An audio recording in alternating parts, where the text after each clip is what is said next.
क्या कभी आपने बिना चटनी के समोसे को इमेजिन किया है? क्या आपने कभी बिना चटनी के इडली, डोसा, मेदू वड़ा ऐसी सब चीज़ों को इमेजिन किया है? क्या आप इमेजिन कर सकते हो इन सब चीज़ों को चटनी के बिना? आपका जवाब होगा नहीं। क्यों?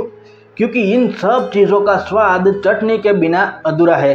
चाहे इसको कितना भी टेस्टी क्यों ना बना लिया जाए, इसका टेस्ट पूरा होता है चटनी के साथ। तो ऐसी ही एक चटनी आज के वीडियो में मैं बना रहा हूँ, जो कि है सिंगदाने यानी कि मूंगफली की चटनी। ये मल्टीपर्पस मल्टी यूज चटनी है, जिसको आप पकौड़े के साथ भी खा सकते हो, समोसे या फिर इडली, डोसा, मेदू वड़ा जैसे साउथ इंडियन चीज़ों के साथ भी आप खा सकते हो। इवन अगर आपके पसंद की सब्जी नहीं बने हैं आपके घर पर, तो आप सब्जी की जगह रोटी के साथ ये चटनी भी खा सकते हो।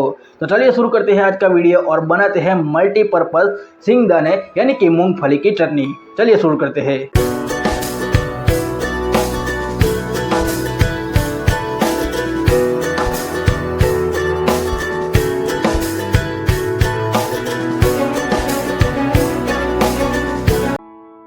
सबसे पहले हम एक कढ़ाई को स्टोव पर रखकर उसमें एक छोटी कटोरी भरकर मूंगफली के दाने ऐड कर देंगे और उसे चलाते हुए ड्राई रोस्ट करेंगे। मूंगफली के दानों को छिलके अलग होने तक लगातार चलाते हुए एकदम लो हीट पर रोस्ट करना है और याद रखें कि उसे जलने बिल्कुल भी नहीं देना है, नहीं तो उसका जला हुआ कड़वा टेस्ट चटनी के स्वाद को भी खराब कर देगा।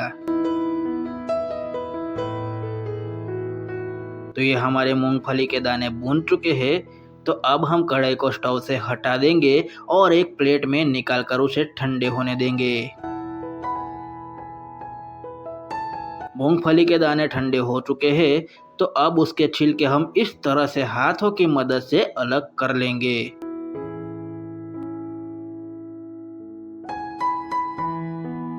तो ये मूंगफली के छिलके हट चुके हैं।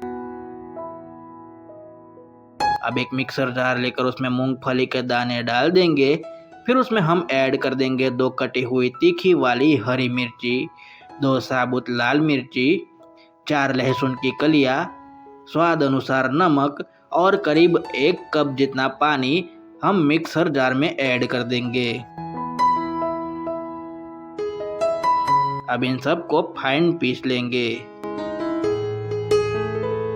तो ये हमारी चटनी पीस चुकी है, तो अब हम इस पर तड़का लगाएंगे। तो तड़का लगाने के लिए कढ़ाई में 1 चम्मच तेल गरम करने के लिए रख देंगे। तेल गरम होने पर उसमें राई के दाने 1 चम्मच जितने ऐड कर देने हैं और उसे चटकने देना है। राई के दाने हमारे यहाँ पर चटकने लगे हैं, तो अब हम उसमें 4-5 कड़ी पत्ते डाल देंगे और उसे भी चटकने देंगे।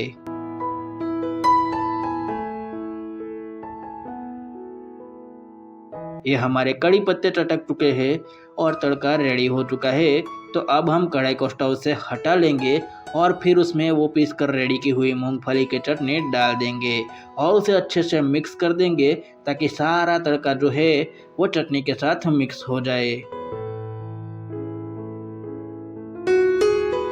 देखिए, मैं तड़के को तड़का पैन में भी रेडी कर सकता था, लेकिन मैंने तड़के को रेडी किया है कढ़ाई में, क्योंकि मैं चाहता हूँ कि तड़के का जो सारा फ्लेवर है, सारा टेस्ट है, वो चटनी के साथ अच्छे से मिक्स हो सके, जो कि कढ़ाई में ही पॉसिबल है। कढ़ाई में तड़का और चटनी अच्छे से मिक्स हो सकते हैं। और एक बात का ध्यान रखें कि हमें चटनी में सिर्फ तड़का लगाना है, चटनी को पकाना बिल्कुल भी नहीं है। और इसीलिए आप देख सकते हो कि मैंने तड़का रेडी करने के बाद कढ़ाई को स्टोव से हटा लिया था, उसके बाद उसमें चटनी डालकर तड़के को मिक्स किया है। तो इस बात का ध्यान रखें, चटनी को पकाना बिल्कुल भी नहीं है, चटनी पर सिर्फ और सिर्फ तड़का लगाना है। तो तैयार है हमारी टेस्टी टेस्टी मूंगफली की चटनी। इसे पकोड़े, समोसे, इडली, डोसा या फिर रोटी के साथ एंजॉय करें।